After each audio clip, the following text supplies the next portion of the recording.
With so many people paying attention to what's going on in the trial of Sean Combs, aka P. Diddy, aka Puff Daddy, aka all these other names, I feel an obligation to explain a few things from the perspective of a psychotherapist who knows a lot about the psychology of a human being that's going through abuse. And by the way, I know this from firsthand knowledge from my own lived experience in an abusive situation at the hand of my father and watching some of the things that my mother went through.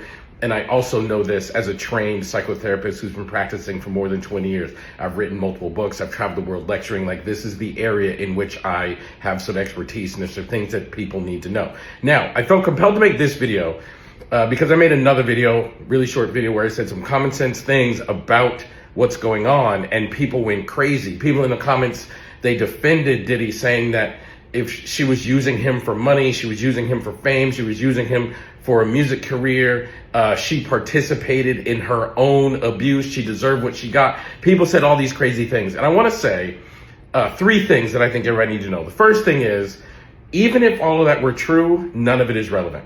She very well could have been using him for money, fame, or a music career. She very well could have been doing all those things. But that does not give him the ability to exploit her, abuse his power, and subject her to the abuse that he is being alleged has happened.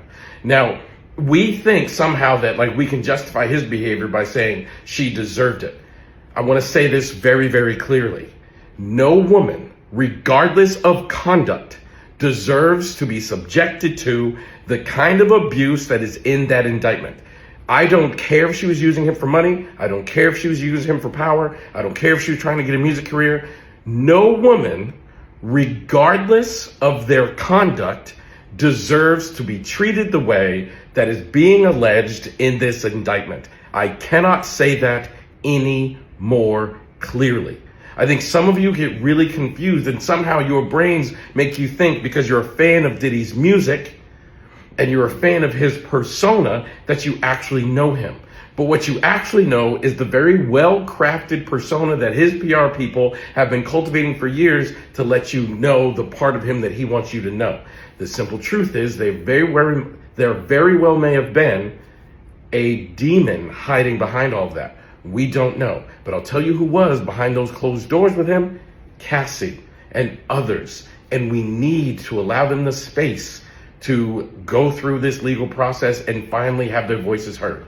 Who knows? It might go through this whole process and they're not credible and whatever, but they deserve this opportunity. So you guys have to remember, no woman in the history of womanhood has ever asked for it. Ever. Ever. Women, we have to defend women, and anytime you're defending Diddy, you're dismissing the experiences of these women, and they deserve better than that. At the very least, they deserve the opportunity for justice, which gives them the right to stand up in court and have their voices heard. That is unbelievably, unbelievably important. The second thing is, people left a lot of comments and they were saying, this is turning into a trial about domestic abuse, and that's not what the charges are, and that's not what Well, I'm going to say a couple of things. Number one, read the full indictment and you'll get way more aware of what's actually going on in the hearing. Number two, and this is really important, you're not an attorney. So you don't know what they're trying to do over this anticipated 8-week trial. We're literally in day 4 or 5, right? We're literally days into this. And those attorneys know exactly what they're doing on how they're going to cultivate a narrative to try to win the case from both sides. So try not to be like, what is this? Is it turning into a trial?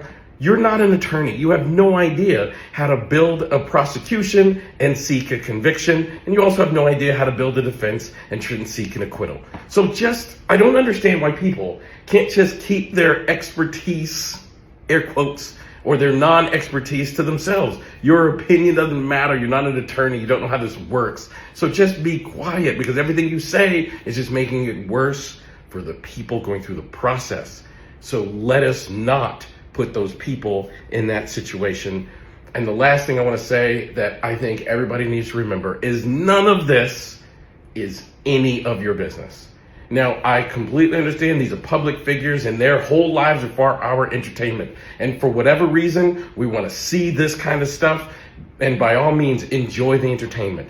But understand it is none of your business why Cassie stayed. It is none of your business why other people stayed. It's none of your business what happened. None of this is any of your business. It is also not your business whether or not Diddy did this or not. The court system is designed to have a process to figure all of that stuff out and then hold the guilty parties accountable or acquit the non-guilty parties. So you guys acting like your opinion should matter, and some of the things you're saying in the comments are wild to me. So please remember these three things. It is so important, man, because like Cassie's kids are gonna see your comments as they age. Cassie's family is gonna see your comments in real time. Diddy's kids are going through things. Like, just remember, this is all for entertainment. None of it is your business. And let the court system do what it does and hold the guilty parties accountable.